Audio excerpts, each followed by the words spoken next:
Hey, hey, everybody. Happy Friday. I know we usually don't do true crime on Friday, but I didn't have a chance to do it yesterday.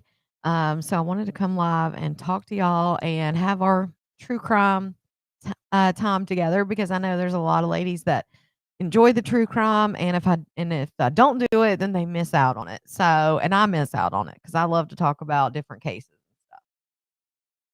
Hey, hey. Yeah, it's been hot. It's not as hot here. It's been raining, so it's not as bad here, as it has been. If you're over on, um, Facebook, make sure live that you're in, scroll to the top of the page. You'll see a link. You can come right over here to YouTube because I'm getting ready to say bye to you guys over there. If you wanna continue, come join us. If you are here and you're in the live chat, make sure you hit that Rex, that X on must be thinking about my dad. Make sure you hit that X in the middle of your screen there on the side and go out and hit that thumbs up. I'd greatly appreciate it. All right. Oh, we got Supermans today. I forgot to do this on Tuesday, actually. Hey, hey. Happy Saturday to me and my Aussie cousins. Happy Saturday, Aussie cousins. Hey, hey. I love that you guys are like in the future. That's how I feel about it. I'm like, they're in the future.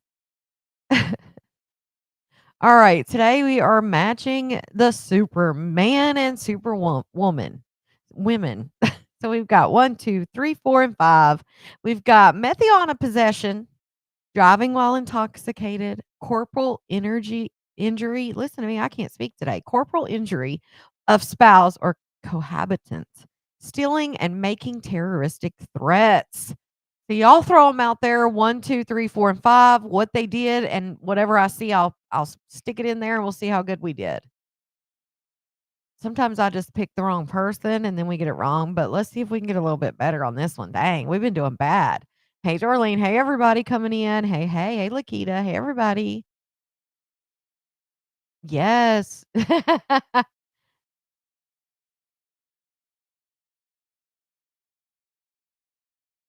So what do we think? What do we think?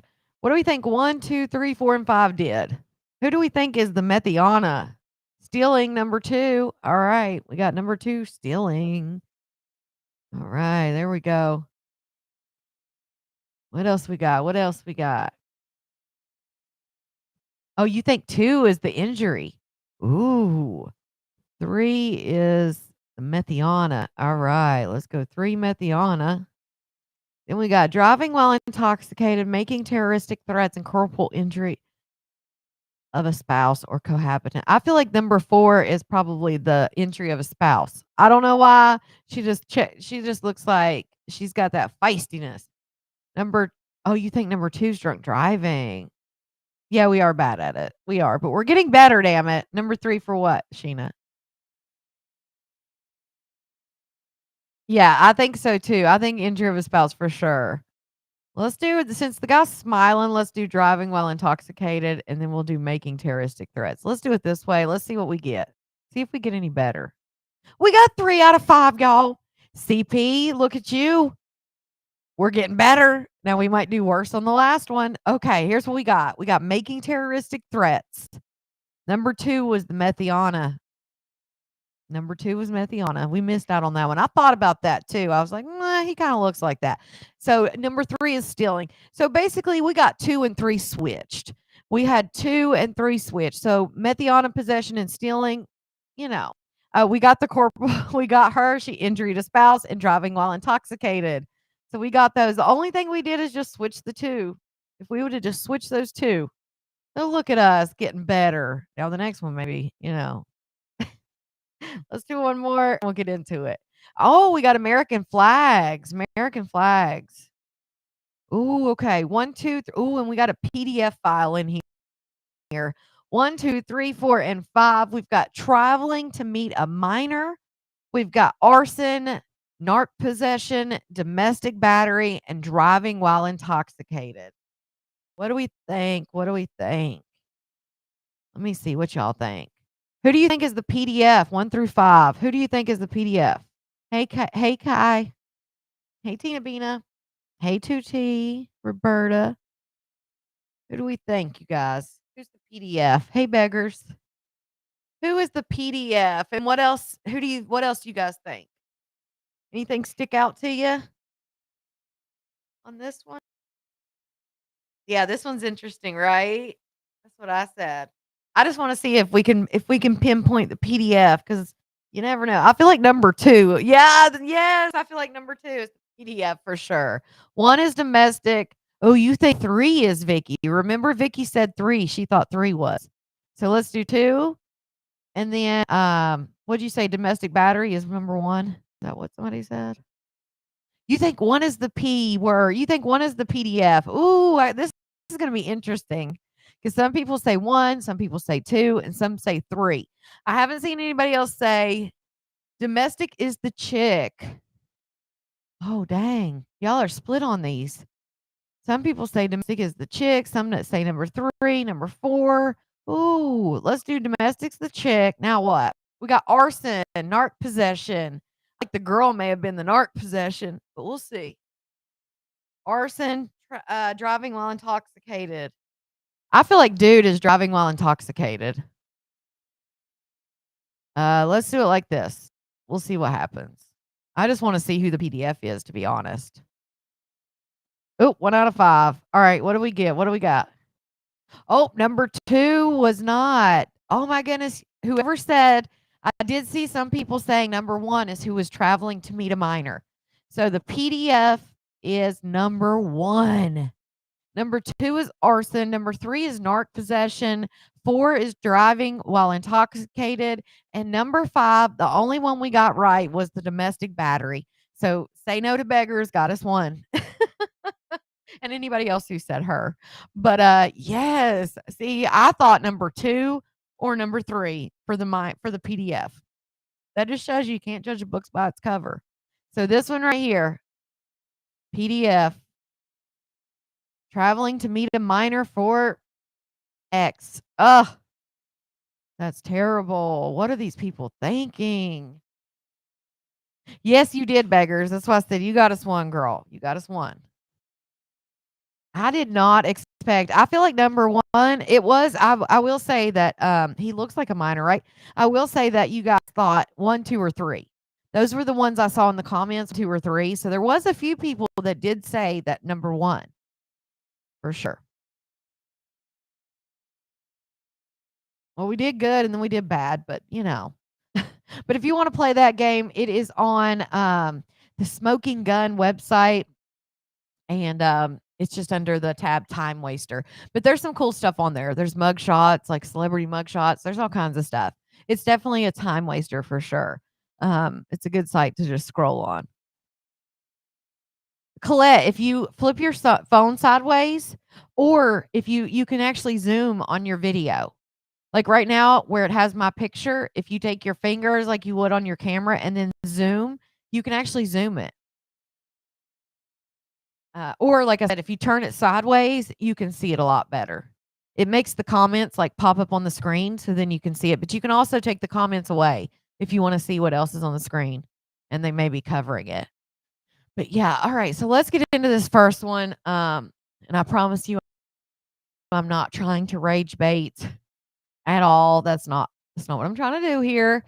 But I do want to talk about this because it's something that's went viral. And then we have also, of course, um, the main video. But I did want to show you guys this one. Let me see.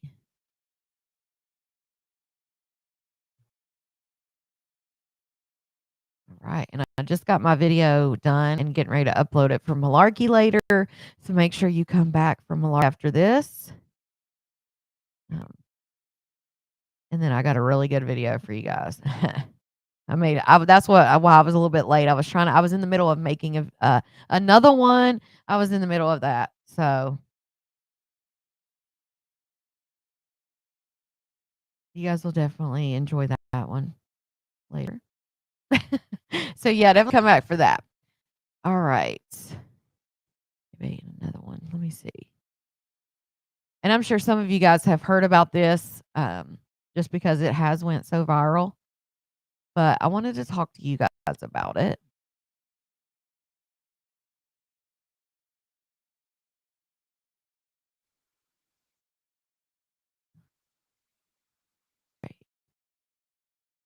And the Aussies will recognize the voice probably. You'll be there with bells on. Got it. I like that energy. All right. Oh, shit. Hold on. Bye, Facebook. Almost forgot. Bye. Oh, yeah. And Facebook, here's what's crazy. You guys know I'm barely on Facebook for like a couple minutes, right? They tagged 3 of my lives, like the beginning, 2 of my true crimes and 1 of my regular malarkey lives. They tagged 3 lives. And they're only like a couple minutes long or whatever. And it's usually just me speaking, right? And then I end Facebook, like unless I forget. And usually I'll delete those videos if I forgot. So they marked 3 of my videos, live videos, as unoriginal content. And they're literally just me talking. Like they're only like 3 minutes long, most of them. I looked at them and it was literally just me talking. Like I said, 2 of them were true crime. And it was just me up there talking. One of the video that was the malarkey, it was like a 3-minute video, and I hadn't even started showing videos or anything. It was literally just me talking. And I don't know if they're saying that because it's like I'm using it on YouTube and Facebook, so maybe that's why they're doing that. But I'm streaming to Facebook and YouTube. So I don't know why they would do that. But yeah, they had marked them unoriginal content. So I was able to go in, of course, and fix it because it's not unoriginal. It was literally just me talking. But yeah, so now my Facebook is fully monetized again. So yay for that. So now I can, because it was only monetized for text, like posts that I made and pictures. But now we're back to fully monetized, which they're not saying much. Yes, Sade Perkins is awful. Yeah, speaking too many facts. Yeah, well, and YouTube has a new policy that's coming out July 15th where they are cutting down on repurposed things. They're cutting down, their main objective is for AI videos, because a lot of people are remember when I tried the AI thing for true crime and it was awful and I was like, I'm not doing this ever again. But I made a true crime video and AI actually made it with like my details or whatever. And it was just awful. It was like a bunch of stock images and it was just awful. So I never did it again. Reshare some old videos. I'll have to do that, Christine. That's a good idea. But how I made that AI video and stuff, and it was awful. That's what they're cutting down on. They don't want to do the AI videos. They also don't want to. If you notice, you can like look up a subject, and you'll see like 10 videos that are the same, but they're by different channels. So they want to cut down on that and different things. Of course, everybody's like, they're not going to get paid anymore. What don't they realize that this is me speaking, adding commentary. This is my voice. This is me. Like, I don't think they quite understand that. But I was able to talk to YouTube about it and got a little bit more like a further understanding of what it was. And I was able to, find out exactly what they're cutting back on. So I don't think I'll be affected, but we'll see. We'll see. All right, let's watch. You'd have to pay like 1,500 or 2,000 for a really good AI app for it to be high quality. Yeah, madams, this was like a free one and it was awful. Like I said, I played it here and then after I was like, yeah, I'm never doing that again. It was awful. So, and then they had this like weird music in the background. It was like serious moment, but it had this like upbeat music in the back. It was awful. And I'm not, my ego is not too big where I can't admit that shit. That's why I don't do it. But all right, let's get into this. If you haven't heard about this is Sade Perkins. She is a Democrat. I don't know if she was running for something. I think she lost her job for sure, but I think she was running for something. So maybe one of y'all can tell me. I want to say it was something to do with like under the mayor or something. But check out what she had to say. Leftist activist by the name of Sade Perkins fired from her Houston public sector board position after she went on a shocking racist tirade against the innocent young victim of the Texas floods.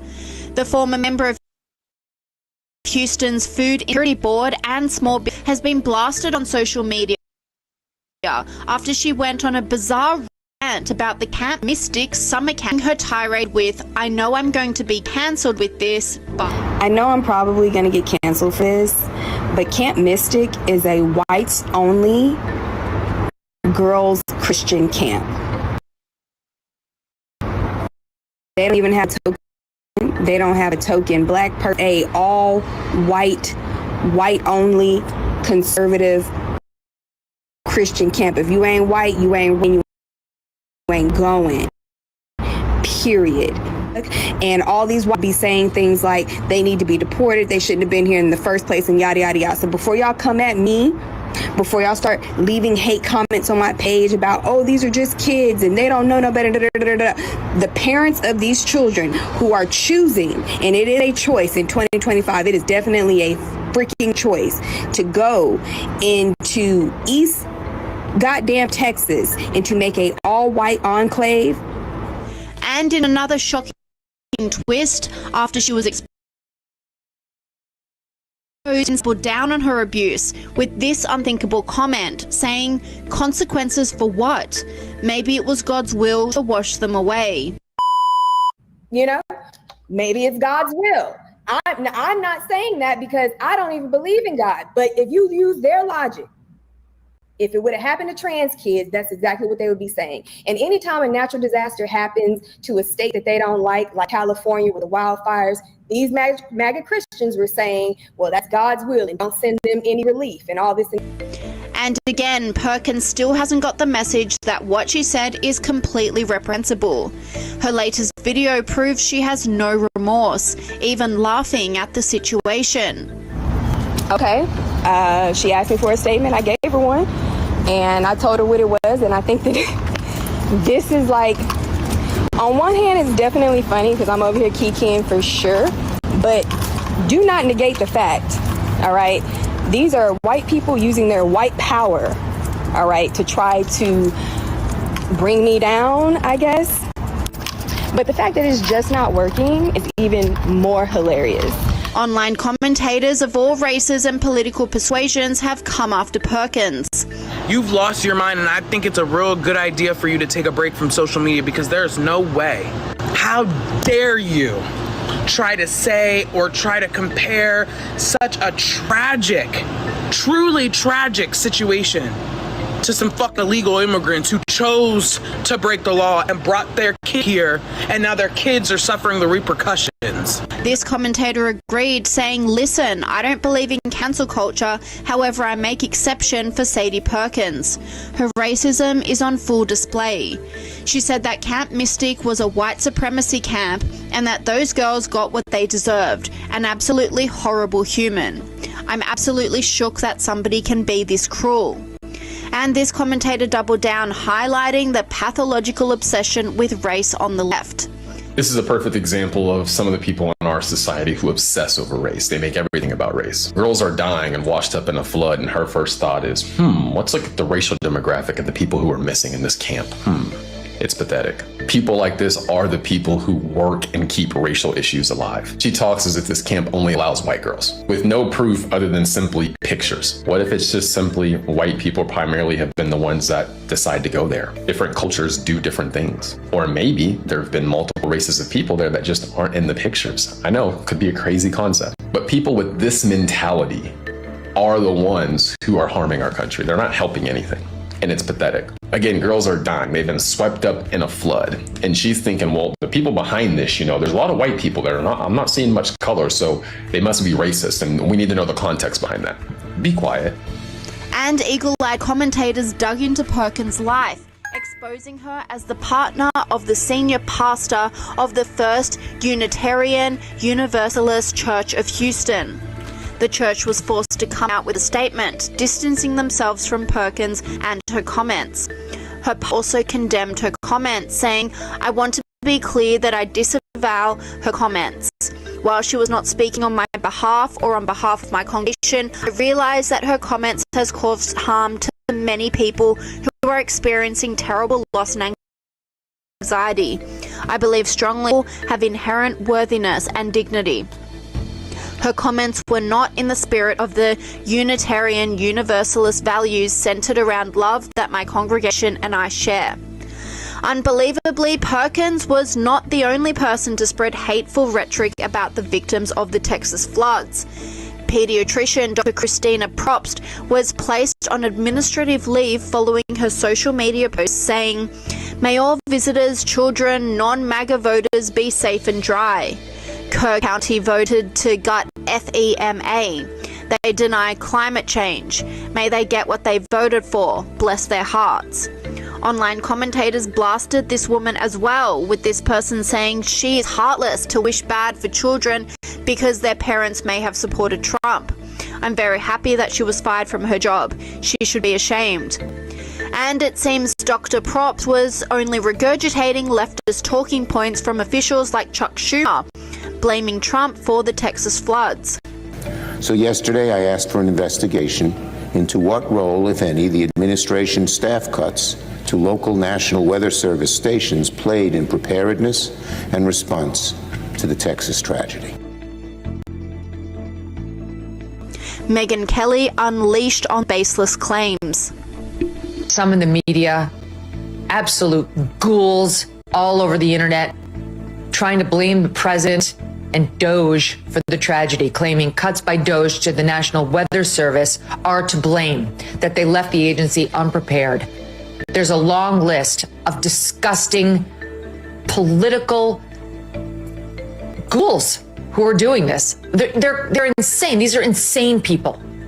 They're literally saying that these people deserved it, that these sweet little 8-year-old girls, that the 11 and 13-year-old girls with their arms around each other, that they deserved it because it's a Republican state and they must have voted for Trump and Elon, so suck it. It's absolutely disgusting. We're supposed to stop the world and stop everything we're doing to go and hunt for these little missing white girls. I don't understand all this, extraordinary hate or whatever. Like, I get that white people are not used to people telling them and calling them out on their racism and telling them about their double standards and how you wouldn't give them about other children and how there's children in ICE detention right now who y'all don't give two fucks about. There's no prayers going up for them. But we're supposed to stop the world and stop everything we're doing to go and hunt for these little missing white girls. Again, I actually have empathy.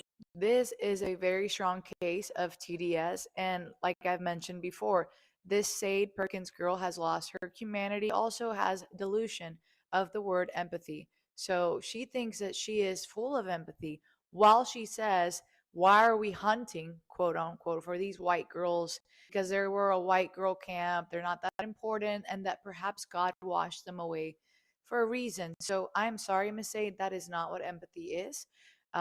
Wanting these little girls to not be found because they were born white, claiming that God, our creator, washed them away because they're white.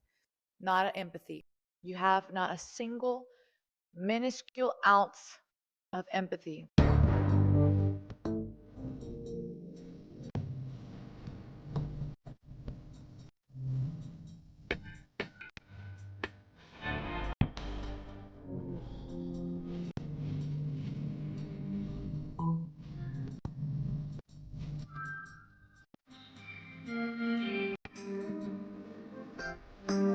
Okay, so we tried warning y'all, but it is safe to say that there is absolutely no room for hate on this app, especially when it comes to the lives of children, like the 11 children who are still missing, or the 21 children who are now confirmed dead in the tragedy along the Guadalupe River. So if you have anything disgusting or despicable to say, like Sade Perkins, who said that she was glad that these white were washed away, just know that community will find out who you are. There will be consequences, because there are consequences for things that you say. Now, Sade Perkins has been removed from the Board of Food Insecurity in Houston, and come to find out, she was also married to a pastor there. And this isn't single to just one race or anything. There is a very white pediatrician in Texas who's just placed on administrative leave for her despicable and disgusting comments about the children that were washed away in the flood and how they deserved it. At least let the search and rescue and recovery efforts finish first, because that's what's decent. And before you blame any political party, I would just like for you to know that it flooded in South Louisiana and many lives were lost in August of 2016 when Obama was president. And just last year when Biden was president, many people lost their lives in the Western North Carolina floods. So stop blaming political parties and governments and be helpful or be quiet. this was an all YT camp, right? She's not directly calling a child a racial slur. She's not doing anything like that. What did the black community do? What did y'all do? Y'all gathered up, y'all stitched her video, y'all duetted her video, and y'all tore her down until social media got her fired. I know you fucking lying. Hey, hear me out though. She know what she fucking doing. She knew that shit was gonna be She knew this shit. This was strategic.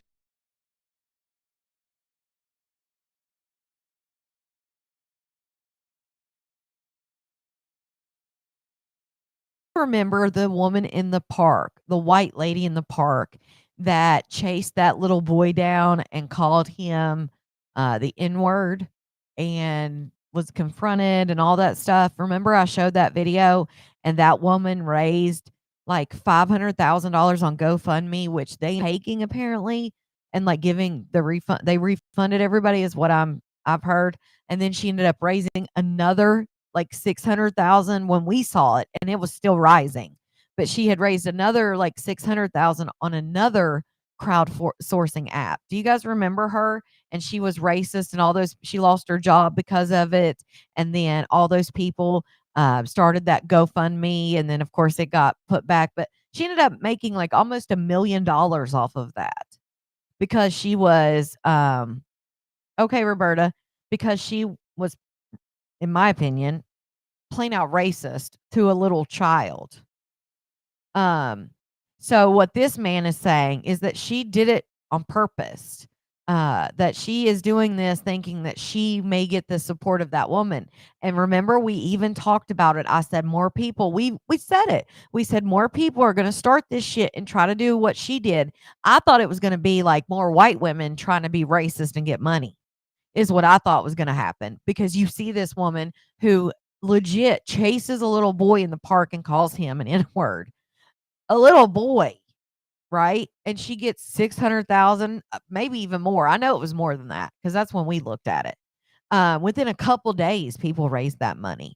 And we even talked about there's going to be more people who try this shit so that they can get money when they lose their job. And so this guy is saying that she did it on purpose, that it was strategic, that she wanted to raise this money. And I'm wondering in my mind, did she see that lady who got all that money and this is why she did it? I wouldn't doubt it. I see what he's saying. Strategically planned. And then he's going to play the victim role, and then you do the GoFundMe, Gifts and Go, whatever the hell it's called, whatever platform they choose you to get money, right? And she tried to make the shit about race and say, well, they don't look for black kids. Why should we look for white kids? They're fucking kids. We need to look for all kids. And these be the same motherfuckers that when they get the Amber Alert on their phone, they turn their phone off and don't pay it no attention. So stop the fucking games. And that's why that other one with the two Frankenstein shits in her face made that video trying to mimic her to get that 15 minutes of fame. And then she has a criminal record that she's trying to threaten people with, like, yeah, I'm really about that. I got criminal background. I've been to jail. If you come try me, I do it again. I ain't scared to go to jail. Blah, blah, blah. Look, man, listen. She's trying to capitalize off this shit. Fuck that. And to the several people that sent her something, fuck you too. Then she tried to say it only got national coverage because it was white children. That's fucking wrong. Stupid bitch. It got national coverage because that was a hell of a fucking flood. And then it took the kids away. Right. It was already getting coverage. I ain't even finna lie. This is some sick, demented bullshit. Man, you gotta be sick in your mind to try to monetize off the death of kids. The death of people in general. Just to get a little TikTok fame. So honestly, I say we just start making videos about the bitch. Cause now she's gonna monetize off that. And we don't want that, right?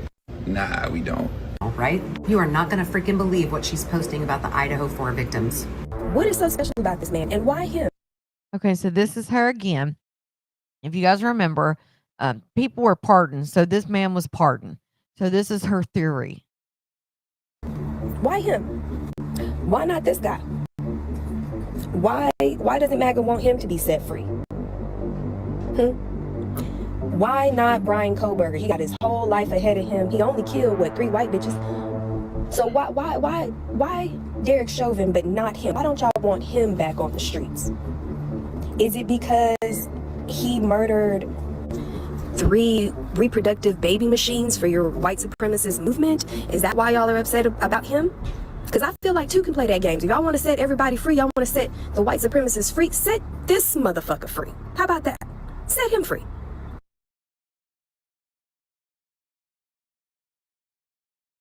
So that's Sade Perkins, if you weren't familiar with her.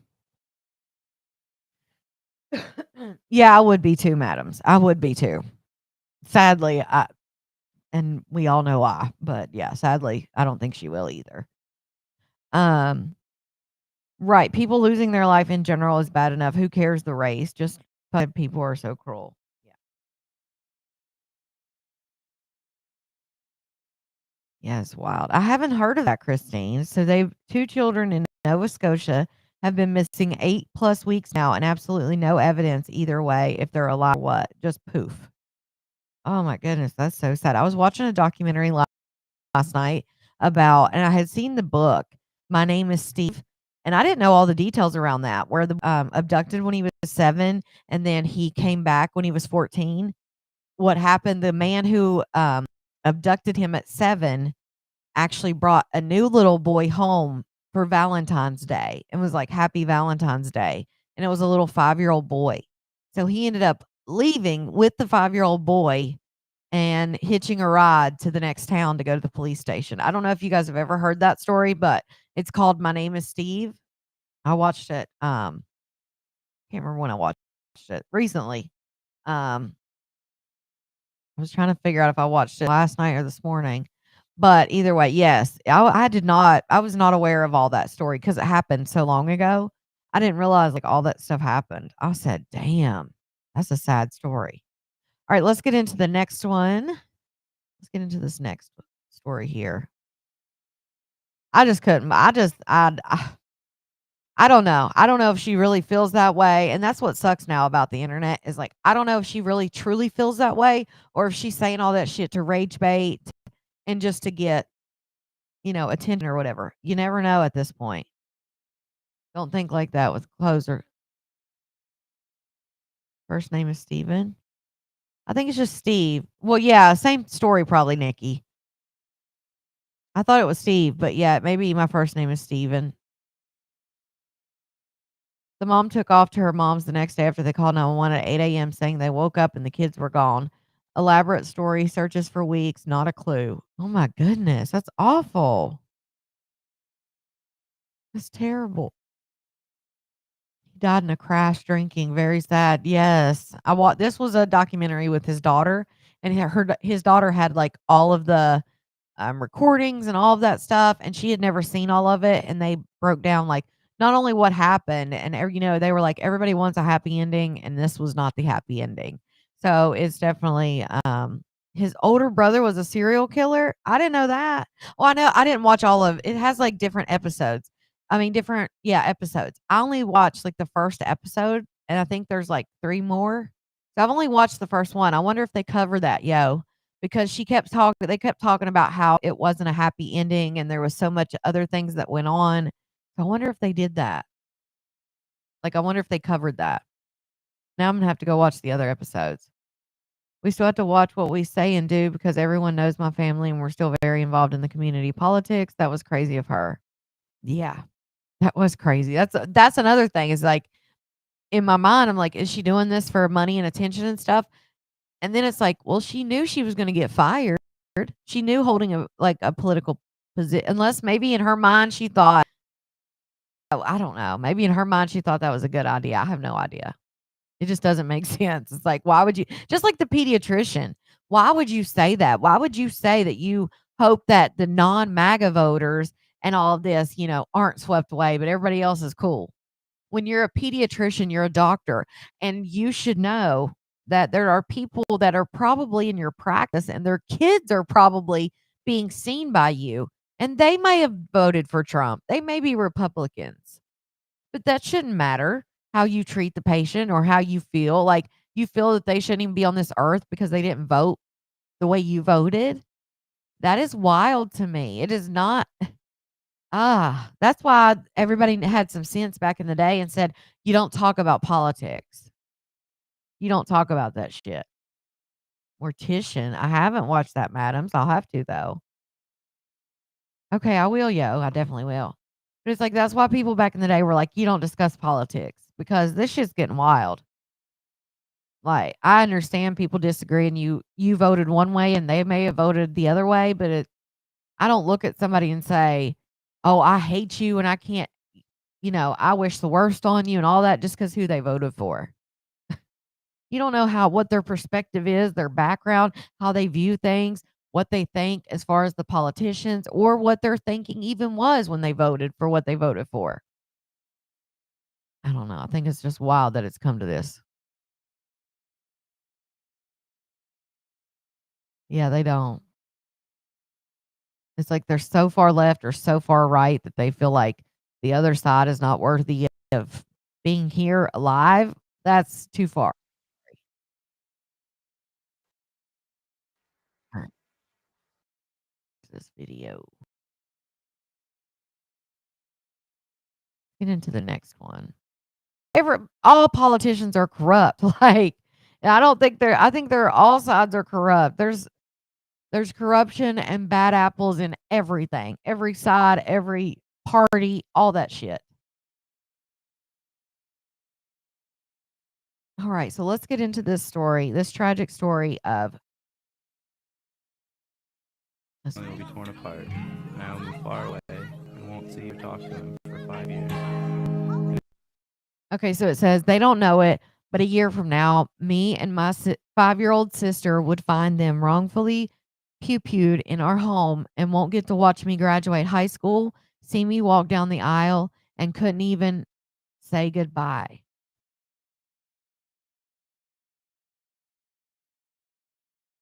And then this story. Hold on, I'm trying to make sure.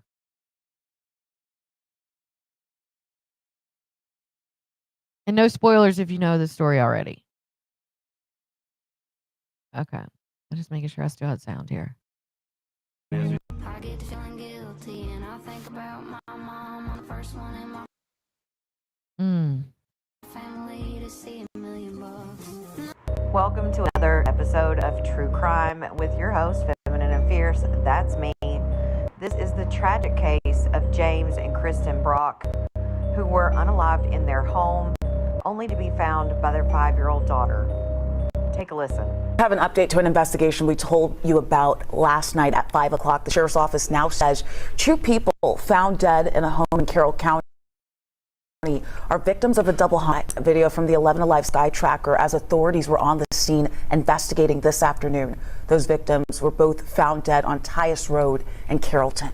The sheriff's office says that the victims were 45-year-old James Brock and 41-year-old Kristen Brock. They say it appears the victims were shot. You're asked to contact police if you have any information that could help them out with this investigation. Tonight, police are still looking for the person or people responsible for gunning down a couple inside their Carrollton home. The Carroll County Sheriff's Office says deputies found the husband and wife early Thursday morning. Our Chase Howell is in the newsroom tonight after talking with the couple's family. And Chase, there were actually kids inside the house when all of this happened. Do they have any idea here why someone would do this? They don't. I mean, there was nothing taken from the home. There wasn't any forced entry. And according to the family, they had no enemies. It hurts to know that somebody would walk in their house and shoot them. Held tight in Dennis and Linda's hands is a picture of Kristen and James Brock, the 2 found shot and killed in Carrollton early Thursday morning. You know, if it was of natural causes, you would maybe feel differently, but to go this way, it's really tough. Dennis is Kristen's dad. He says his daughter and James have been together for close to 10 years and were raising 3 kids. The 5 and 16-year-old waking up to find both of them shot to death in their bed. She went into the bedroom, and because she, I guess, assumed that my daughter Kristen would have been up by this time, and she went to wake her and she grabbed her hand, and she said her hand was ice cold, and looked a little further and realized that she was deceased, and she dialed 911. Dennis says this whole situation is bizarre. He says the two were extremely active in their church, and James was waiting for a heart transplant. And not just that, but nothing in the house was missing, and there were no signs of a break-in. If there was something they wanted in the house, they could have taken it, and they probably would never woke up. But for some reason, they wanted them dead. And I want to know why. Since the shooting, Carroll County deputies have been at the house nonstop, trying to piece together who killed Kristen and James. He told me they're going to, if they have to turn over every grass in the yard, they're going to do that to find something to go by. Now, for those of you who may be just learning about this, the Carroll County Sheriff's Office has ruled out murder-suicide. So that means investigators believe the two were murdered. And right now, the Nolan family is offering up a $5,000 reward for any information that leads to an arrest and conviction. Cheryl? Chase, thinking about the family tonight. Thank you so much. Brought you as breaking news on Good Day Atlanta this morning. Fox 5's Kevin Stewart joins us live at the Carroll County Jail. And Kevin, we understand the daughter of one of the victims has been charged with the killings. Yeah, that is the big shock. Daughter is now in custody, charged with 2 counts of murder, 2 counts of aggravated assault. She is here at the county jail being held without bond. In the Taj community just outside of Carrollton, they said this type of violence never happens here. But then it did. And detectives now say it wasn't a stranger, but the female victim's 17-year-old daughter, Sarah Grace Patrick, now accused of shooting her mother, Kristen Brock, and stepfather, James Brock. We don't know what goes through the mind of a child who wants to harm their parents. In fact, investigators confirm Patrick is the one who called 911 after her little sister, only 5 years old at the time, found their parent shot to death back on February 20th. Nearly 5 months later, deputies tell reporters a trail of evidence led the case to the 17-year-old. She's 17. She's kind of been out on her own. She's lived with different family members and kind of moved all over the place. This woman, Jody, did not want her face shown, is a neighbor and friend of the family, including the suspect. I hugged her and I told her that I was so sorry. She feels betrayed. I kept watching the funeral over and over when she was up there talking. I said, there's something about her. To me, she was fake crying. You should know her biological father turned her in Tuesday morning. Our team has pursued every lead, sifted through mountains of physical and digital evidence, conducted countless interviews, and collaborated with agencies such as the FBI, the GBI Crime Lab. There's no official word of motive, problems in the home, or prior calls to the home on the teen suspect. But Jody claims the mother shared what was going on inside this home. All she said was Sarah Grace was bucking her because she didn't want to be there. She wanted to live with her daddy. Investigators are, for now, happy to have an arrest as the justice system tries to make sense of this. I believe, according to his family, he had a lot of heart trouble. He'd had numerous heart surgeries. I believe he may have been waiting on a heart transplant at some point. And to have his life cut short, that's a big takeaway from this story, and that a mother and a stepfather will never be able to raise their children. So, as you all remember, I recognize many of you in this room that did come out on the scene that fateful day on February 20th. On the morning of February 20th, 2025, deputies with the Carroll County Sheriff's Office responded to a tragic scene at 1531 Carrollton Tyus Road. They discovered the bodies of James Brock, 45, and Kristen Brock, 41, both deceased from apparent gunshot wounds. From the very moment the 911 call was received, a relentless investigation began, one that would span months, consume thousands of man-hours, and require the full weight of the local and federal law enforcement agency partnerships. Today, we can confirm that an arrest has been made in the case. Kristen Brock's 17-year-old daughter, Sarah Grace Patrick, has been taken into custody and charged with 2 counts of murder and 2 counts of aggravated assault in connection with the deaths of her mother and her stepfather. While the case has not remained in the public spotlight in recent months, the investigation has never gone silent. Led by investigator TJ Repetto, our team has pursued every lead, sifted through mountains of physical and digital evidence, conducted countless interviews, and collaborated with agencies such as the FBI, the GBI Crime Lab, and private forensic laboratories. In a world where television portrays crimes being solved in under an hour, the truth here is much more complex. Real justice takes time. Time to ensure that no detail is overlooked and no stone is not turned over. Sheriff Terry Langley, alongside Captain Guy Pope and Lieutenant Jackson Lawrence, has remained committed to ensuring that justice is served in this heartbreaking case. Their leadership, combined with the tireless dedication of our investigators, has brought us to this point today. We know the public has been eager for answers, and we want to be clear. So have we. But bringing forth the truth responsibly and thoroughly is our highest obligation. We are proud of the unwavering commitment shown by every member of the Carroll County Sheriff's Office, and we stand behind the process that has led us here today. Our prayers remain with the families of James and Kristen Brock, and especially with their young daughter who was home during this horrific crime. We also want to extend our heartfelt thanks to the community that has rallied for justice and has never given up hope. The pursuit of justice does not end today, however. It is very possible, because this remains an open and ongoing investigation, that more arrests and charges could be made. So with that, I will open this up to questions. Has she been charged as an adult? She has. And any idea what her motive was when she gave the confession? We are still working with her diligently. Our investigators have been speaking with her. It is correct that she was the one who made the 911 call, correct? Yes. At what point did investigators begin to focus on her as the suspect?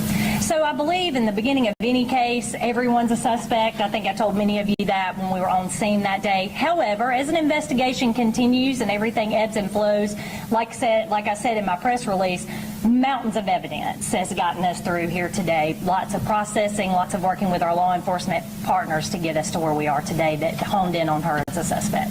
Do you believe that she tried to cover this up in any way over the course of these months? You know, we've been seeing videos on social media of somebody saying, you know, I'm making this message on behalf of the daughter. Do you believe she tried to get people to cover up anything? Considering that she didn't just immediately tell us what happened, yes. But who knows what's going on in a young person's mind like that. But she has been arrested and charged now, and we feel confident that she is responsible for their murders. But like I said, it is an open, ongoing investigation. It's very possible others are involved as well. What was the key break of the case? Just evidence, being able to go through evidence, being able to use private laboratories, being able to use GBI Crime Lab. You know, when you're processing stuff, like I said, it doesn't come back in an hour. So we've been filtering through, and there's still evidence left to process. You know there's little evidence. I assume that's text messages, emails. Was there some type of a trail that led you that way? There's always a lot of evidence. I won't go into exactly what it is because it is an open, ongoing investigation, but we have mountains of evidence. What about the social media and TikTok? That kind of stuff, any of that going to be used?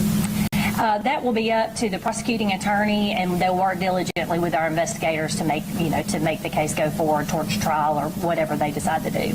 Was that the younger daughter, the youngest child that found them?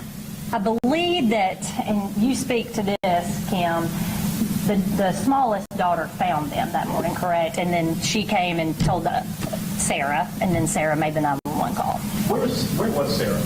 Sarah was in the home. No, I mean, in the interim. Where was she staying? Who was she living with? She's 17. She's kind of been out on her own. Was she out on her own at the time? No, she lived at home with her mother and stepfather at that time. But since then, she's lived with different family members and kind of moved all over the place. Did she turn herself in? Yes, she did turn herself in this morning. Do you believe that any of the other family members knew about this? Hard to tell. I can say this, that everybody that we have talked to through the course of the investigation that are family members have been nothing but cooperative.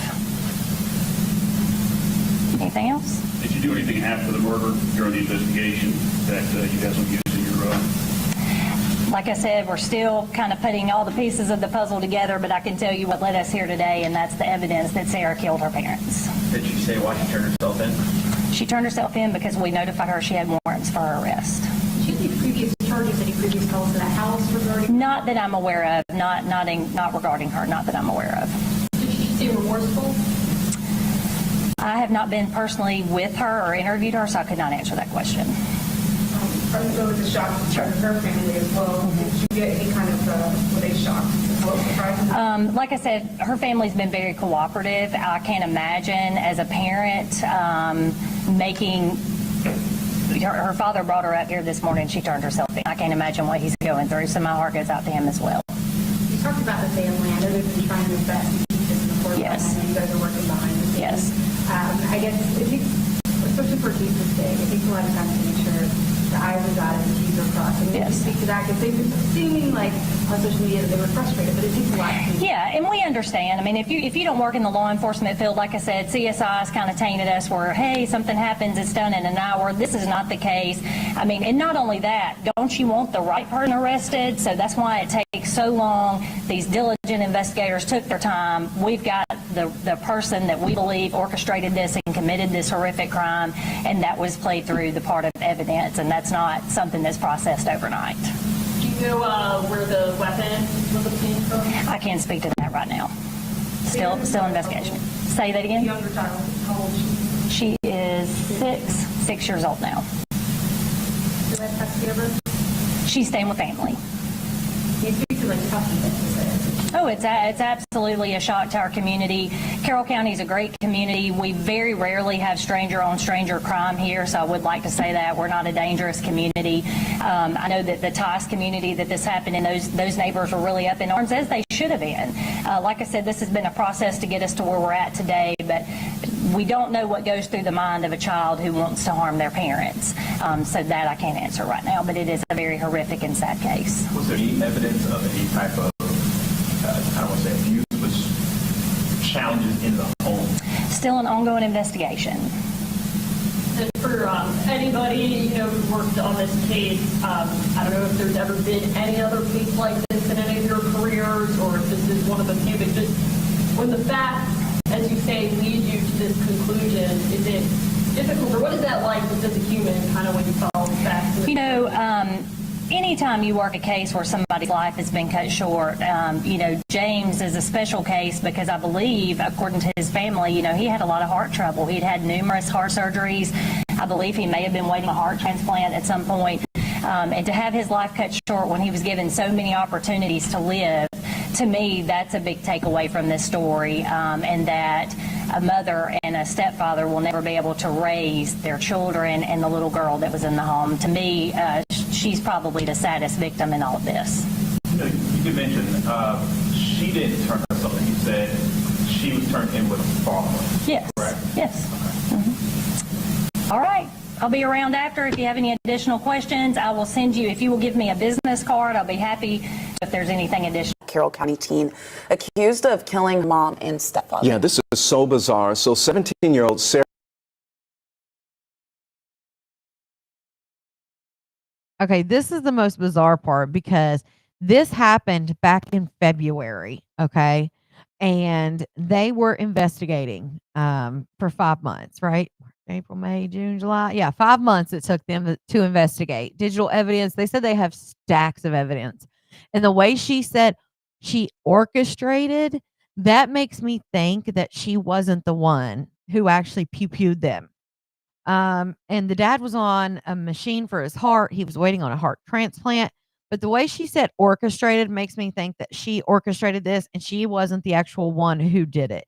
And I also wonder, because they say if they're looking at, especially with no forced entry, nothing was stolen from the home.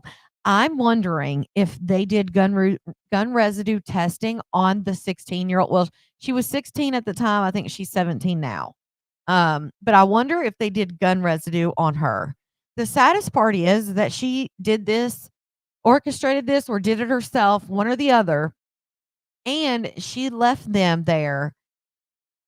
Obviously, I feel like a pew pew sound in my house, I would hear that, right? Well, she didn't. She didn't, but you know what I'm saying? Like, she left, she waited and went to sleep and then let her 5-year-old little sister, which the 16-year-old, the man, well, she was 16 at the time. The man was her stepfather and her mom. But the little girl, the 5-year-old, that was her mom and dad. So what the 16-year-old decides, I'm going to go to sleep. And then who finds the parents in their bed? The little 5-year-old girl. And you know that with that man, if he had multiple heart surgeries, he's waiting on a heart transplant. So I'm sure they had already spoke to this little girl. I'm sure she was already aware that her father may leave her early in life. And then she has to find them in their bed at 5 years old. Not only did this 16-year-old pew these people and take their life for, they don't even know the motive. Not only did she do that, but then she traumatized her little sister on top of that shit. Like, that to me makes it worse. I don't know. I think it makes it worse. But, what I was going to say. So it took them 5 months. Well, this young lady actually even did the eulogy at their funeral because they had a joint funeral. She even did the eulogy at the funeral. But what she was posting on social media is what makes this bizarre. She was even reaching out to true crime channels to cover the case. What? It's almost like she was reaching out to true crime so that they could come up with theories or whatever. But anybody that sees this case, just like Chris heard about it, as soon as you hear no forced entry, like, it has to be an inside job. Even Queen was like, it's got to be an inside job. So yeah, check out what her social media is. And I have some more that I found on there. I'll show at the end, but check this out. Sarah Grace Patrick was arrested on Tuesday. Today, 11 Alive Chase Howell looked through her social media, and here's what he found. He doesn't know it, but a year from now, our family will be torn apart. This post on TikTok may seem innocent and even may draw some sympathy, but the dark reality is it was created a little more than a week after 16-year-old Sarah Grace Patrick allegedly shot her mom and stepdad to death as they slept in bed. For months, she took to social media crying over the deaths of her mother, Kristen Brock, and stepdad, James Brock. This one captioned, "Please send prayers for healing." But at the end of it, Patrick writes, "I should delete later." But she didn't just take to social media for sympathy. So Sarah reached out to me on Sunday, and we spoke on the phone, and we spoke via text. And she asked me to speak on her behalf about the night of 2/20/25. That's Kelly Brown, a family friend of the Brocks. In this video, she claims that Patrick told her that she didn't hear anything out of the normal the night her mom and stepdad were shot to death. But she did hear James's LVAD machine, which is his heart machine, kept his heart pumping. Okay, so she had this lady come out on, she's a family friend. She had this lady come out on social media and tell her side of it. Like, there's just so many things. Why would you do that? She did hear that LVAD machine, which is his heart machine that kept his heart pumping. She did hear that alarm going off throughout the night. In the comments section of the video, Patrick posts that she heard the alarm going off 10 to 20 minutes before she went to bed, but claims it was faint because of background noises. Why would you ask me to cover a case where you are going to get arrested for taking your parents' lives? This woman is a host of a true crime TikTok page called Allegedly Reportedly and has close to 120,000 followers. In this video, she claims Patrick reached out to her to put a spotlight on her mom and stepdad's case. This is how the DMs between them allegedly went. She messaged me back on June 3rd and just said, search up Brock case. So I said, Brock Turner? Brock who? She said, Kristen and James Brock. Hold on. They're my parents. And out of nowhere, a random Thursday night in February, someone came in my house with me and my 5-year-old sister, and my parents left them for me and my little sister to wake up to. Wow, so bizarre. So that was our Chase Howell reporting. Now, right now, Patrick faces 2 counts of murder and aggravated assault and is being charged as an adult. Parents' lives. Y'all, this is Sarah Grace, and Okay, so I went and grabbed the videos that they played little snippets of so that we could see them. she messaged me back on June 3rd and just said, search up Brock case. So I said, Brock Turner? Brock who? She said, Kristen and James Brock. Hold on. They're my parents. And out of nowhere, a random Thursday night in February, someone came in my house with me and my 5-year-old sister, and my parents left them for me and my little sister to wake up to. Technically, it was a Wednesday night because I found them Thursday morning. And I said, not knowing she was going to wind up arrested for this, I am so sorry. I cannot imagine. I will absolutely research and cover their case. Please take care of you always. Again, not knowing, and I covered it. 17-year-old daughter arrested for parents in Carroll County. On Tuesday afternoon, Carroll County Sheriff's Office announced that they have arrested 17-year-old Sarah Grace Patrick. She is facing 2 murder charges and 2 aggravated assault charges. The girl that asked me to cover the case has been arrested. As you can see here, James Brock was 45 and his wife, Kristen, was 41. Rest in peace to them. They were both found no longer alive on the morning of February 20th. Much more information is going to come out. I will be making another video about this. I just wanted to get this out. I am in absolute shock because, again, the question I asked at the beginning of this video, why would you message me or any other true crime creator saying, hey, please cover this case, and then you wind up being arrested for it? I am in shock. Now, of course, this is just an arrest. This is not a conviction, so everything's alleged as of now, but please let me know what you think about the psychology behind this. So not only did this teenager ask me to cover a case that she would wind up being arrested in, but her comments on that video that I made that she requested are so disturbing to look at now. Sarah Grace has now been arrested and charged with taking her mother and stepfather's life. She requested that I make a video about it, and then she commented, "Thank you for spreading awareness." She also replied to this person who asked what was used in this crime, and she answered. This person commented and said, from an investigative standpoint, it would seem that it was someone who knew them, hoping for answers and swift justice. Sarah Grace, the daughter and stepdaughter of these victims who has now been arrested, said most definitely was, since they knew the house. If you don't know what case I'm talking about, this is James and Kristen Brock. They were found no longer alive in their Carroll County, Georgia home in February of this year. I learned about this case when I got a message on June 4th from the daughter of Kristen and stepdaughter of James, Sarah Grace Patrick. She was asking for me to cover the case, and I did so. I get requests like that all the time. So that is a screenshot of me covering it and where she said thank you. And as of today, July 8th, 2025, she was arrested and charged with 4 counts in connection with taking the life of her mother and stepfather. She learned that there was an arrest warrant according to reports and turned herself in. It was her father, according to the press conference today, that dropped her off to turn herself in. That is all we know so far. So many people want to know about motive and why, but this arrest just happened today. So like in every other case, it is now a wait and see. Wait for this to make its way through the justice system. I've seen a lot of comments saying, well, if a teenager did this to their parents, they must have had a bad home life. I want to set it clear right now, everything I have heard about James and Kristen are that they were great people and beloved members of their community. And even if you go to Sarah Grace's TikTok, she seemed to love them very much. She seemed to miss them very much.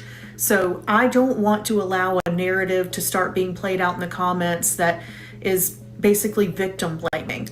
We will see what plays out in court. But as of now, all of the things that I have read is that these were amazing people. And yes, they had beaten a dark past, but that should have nothing to do with this conversation, because by all accounts, they had beaten that past.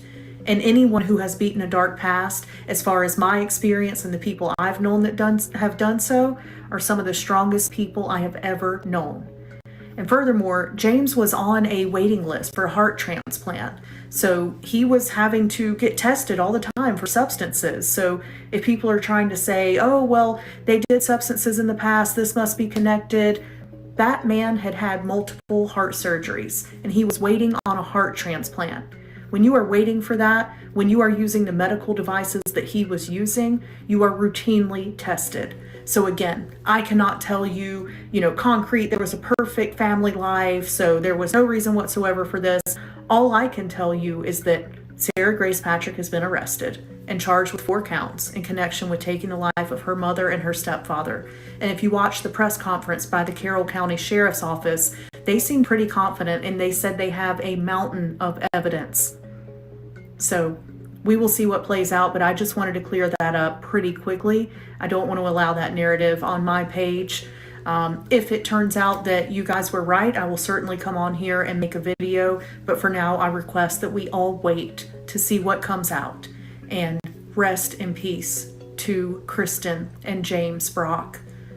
This is absolutely devastating, disturbing. But of course, Sarah Grace Patrick, just like anyone else who has just been arrested, is innocent until proven guilty or until she pleads guilty. So right now, these are accusations, these are charges, these are not convictions. I will keep you posted on this case. Let me know your thoughts. And one last time, rest in peace to Kristen and James Brock.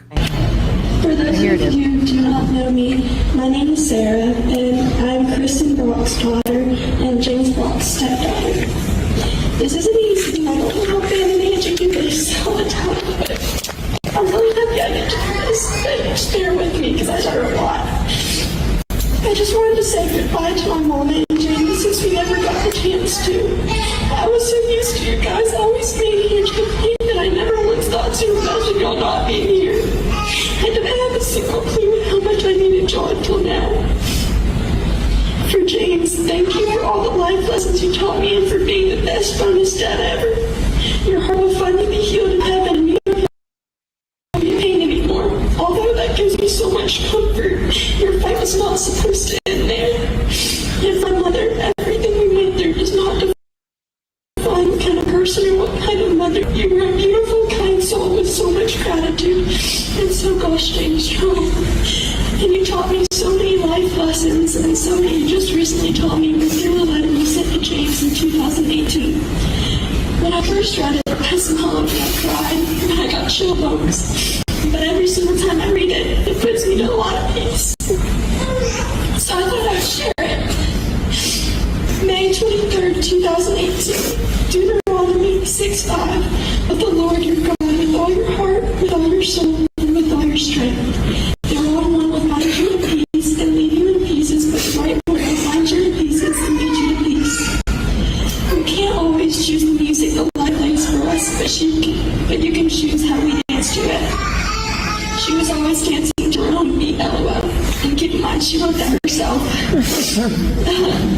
Eventually, all the pieces fall into place, but until then, laugh at the confusion, live for the moment, and know that everything happens. Birthday to you.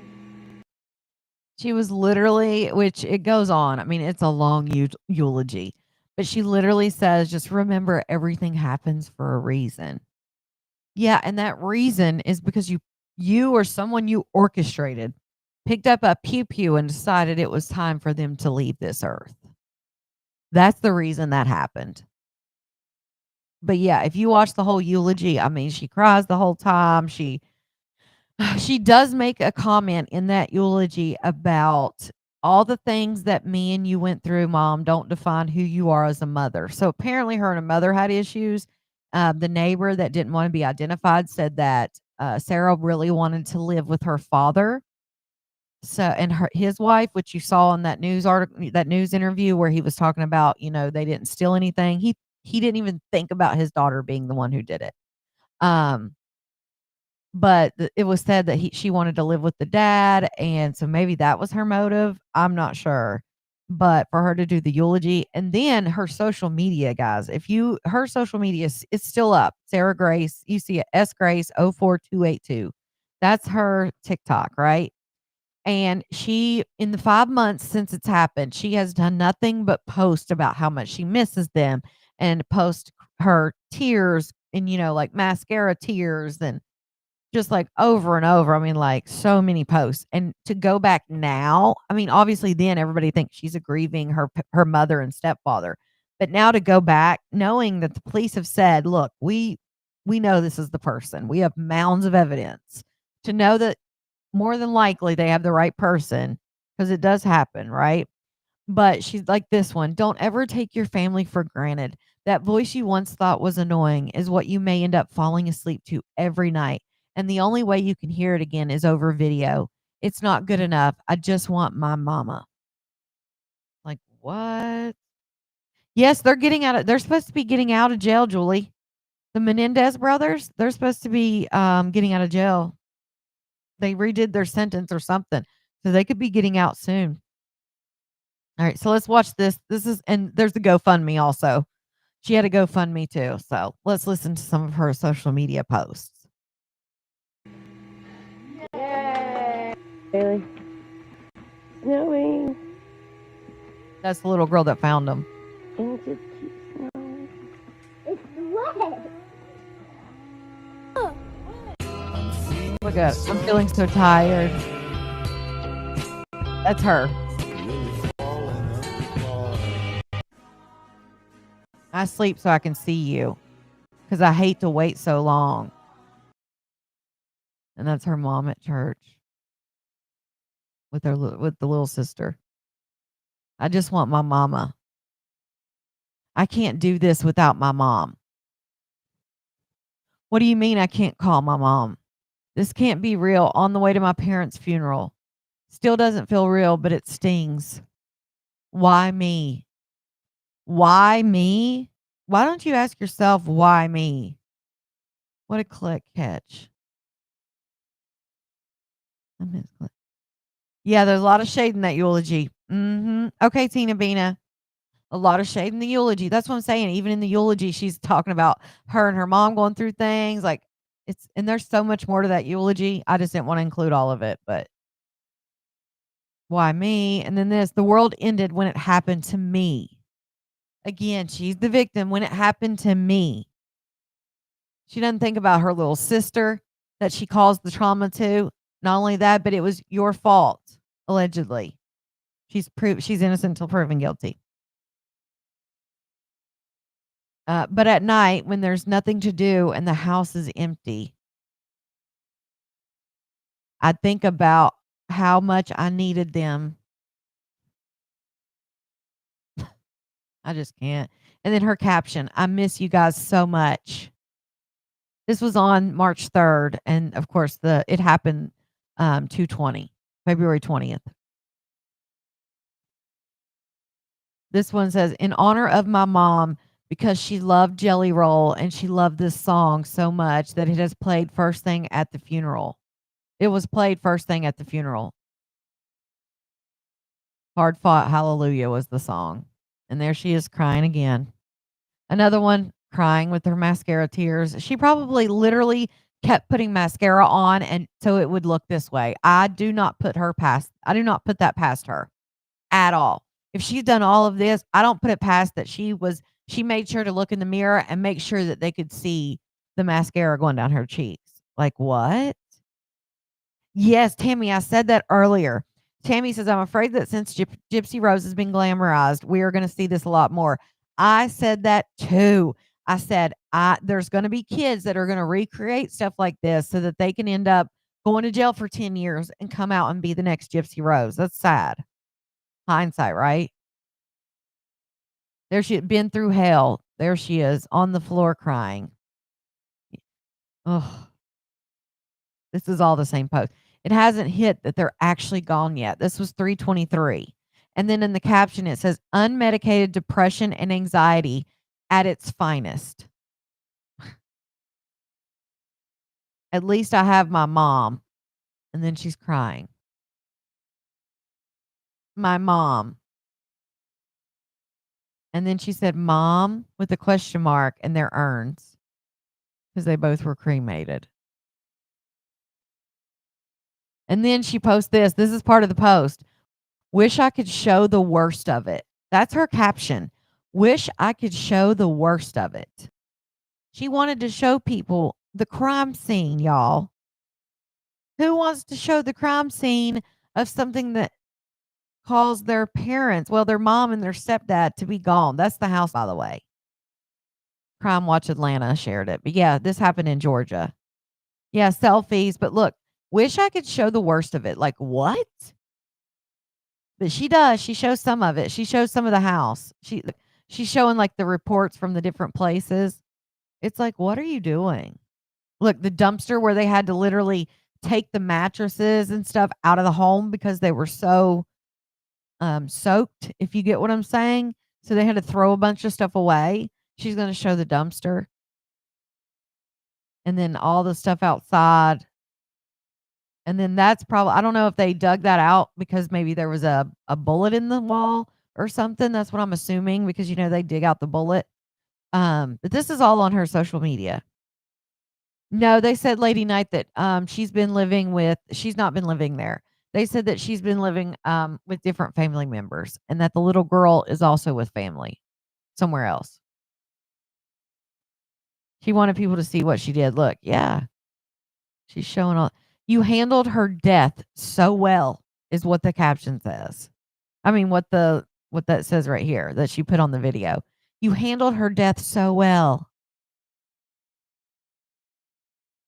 She said, we had matching necklaces that both of us wore every day, all day before everything happened. I haven't taken mine off. And if it breaks, I'm afraid I may crash out, then get it refinished, even if it costs me an arm and a leg.